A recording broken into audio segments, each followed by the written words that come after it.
आदरणीय सभापति जी, एक ऐसा अवसर है जो हमें इस सदन में हर 2 वर्ष के बाद कुछ भावुक पलों में डुबो देता है। इस विशेष अवसर पर आपने मुझे अपनी भावनाएं प्रकट करने के लिए जो अवसर दिया, इसके लिए मैं आपका बहुत बहुत आभारी हूं। आदरणीय सभापति जी, सदन के अंदर अनेक विषयों पर चर्चाएं होती हैं। हर किसी का बहुत ही महत्वपूर्ण योगदान होता है। कुछ खट्टे मीठे अनुभव भी रहते हैं, लेकिन आज जब ऐसा अवसर आता है तो स्वाभाविक रूप से दलगत भावना से ऊपर उठ करके हम सबके भीतर एक समान भाव प्रकट होता है। यार, ये हमारे साथी अब किसी और विशेष काम के लिए आगे बढ़ रहे हैं। यहाँ से जो साथी विदाई ले रहे हैं, कुछ फिर से आने के लिए विदाई ले रहे हैं और कुछ विदाई के बाद यहाँ का अनुभव लेकर के समाज जीवन में कुछ न कुछ विशेष योगदान के लिए जा रहे हैं। जो जा रहे हैं लेकिन आने वाले नहीं हैं, उनको भी मैं कहना चाहूंगा कि राजनीति में कोई फुल स्टॉप नहीं होता है। भविष्य आपका भी इंतजार कर रहा है और आपका अनुभव, आपका योगदान राष्ट्र जीवन में हमेशा हमेशा बना रहेगा। आदरणीय सभापति जी, इस सदन में जो भी सदस्य माननीय हमारे विदाई ले रहे हैं, कुछ सदस्य ऐसे हैं जिनको शायद उस समय जाने का समय कार्यकाल आएगा जब सदन नहीं चलता होगा। कुछ हैं जिनको ऑलरेडी सदन के दरमियान ही विदाई मिल रही है। लेकिन ये जाने वाले सभी माननीय सांसदों का बहुत ही उत्तम योगदान है, इसलिए लेकिन मैं जरूर कहूंगा,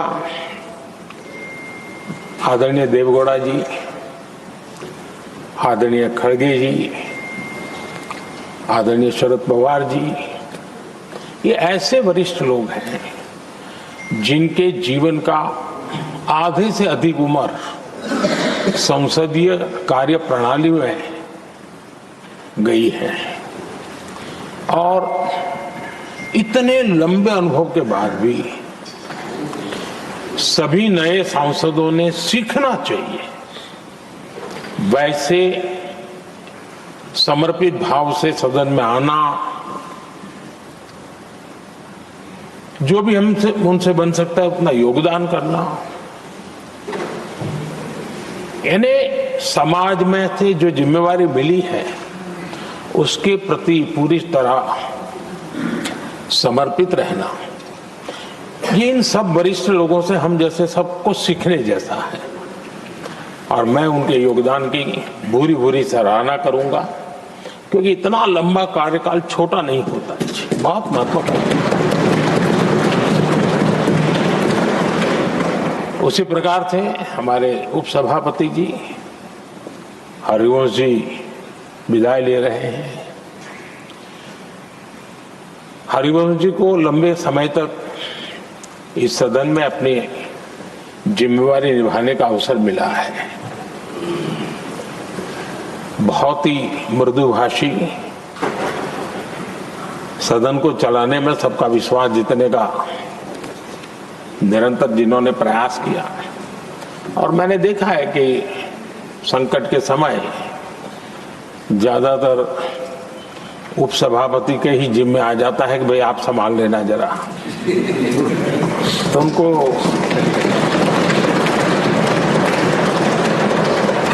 एक लंबा एक्सपीरियंस होता है, सबको जान भी लेते हैं, भली बात ही जान लेते हैं, लेकिन उनका भी योगदान। और जब भी, और मैंने देखा कि जब सदन का समय नहीं होता है तो देश के कोने में कहीं न कहीं वो यूथ के साथ मिलना जुलना, देश की परिस्थितियों के संबंध में उनको अवगत कराना, उनमें एक देश के प्रति संवेदनाएं पैदा करने का वो निरंतर काम। वे कलम के धनी तो है ही हैं, लेकिन कर्म कठोर के नाते भी मैं कहूंगा कि उन्होंने भारत के हर कोने में जाकर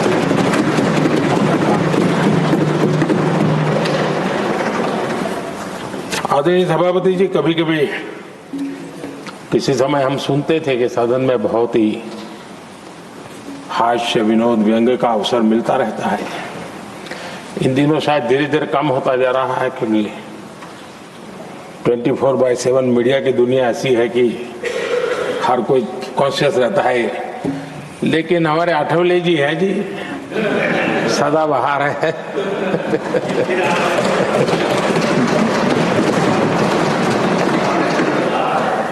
आठवले जी जा रहे हैं, लेकिन यहाँ पर किसी को खोट महसूस नहीं होगी, वो व्यंग्य विनोद भरपूर परोसते रहेंगे।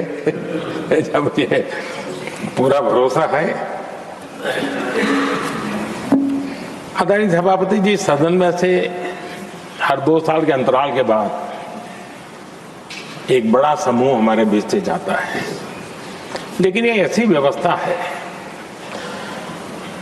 कि जो नया समूह आता है उनको बाकी जो लंबे समय से 4 साल से बैठे हुए साथी हैं, अनुभव है, नए लोगों को तुरंत उनसे कुछ न कुछ सीखने का अवसर मिलता है। और इसलिए एक प्रकार से यहाँ की जो विरासत है वो कंटिन्यू प्रोसेस हमेशा रहती है। ये बहुत बड़ा लाभ होता है। मुझे पक्का विश्वास है कि जिनको इस बार जाना नहीं है वो भी जो नए माननीय सांसद आएंगे उनको उनके अनुभव का लाभ मिलेगा और उनका योगदान भी सदन को और समृद्ध करेगा, ऐसा मेरा पूरा विश्वास है।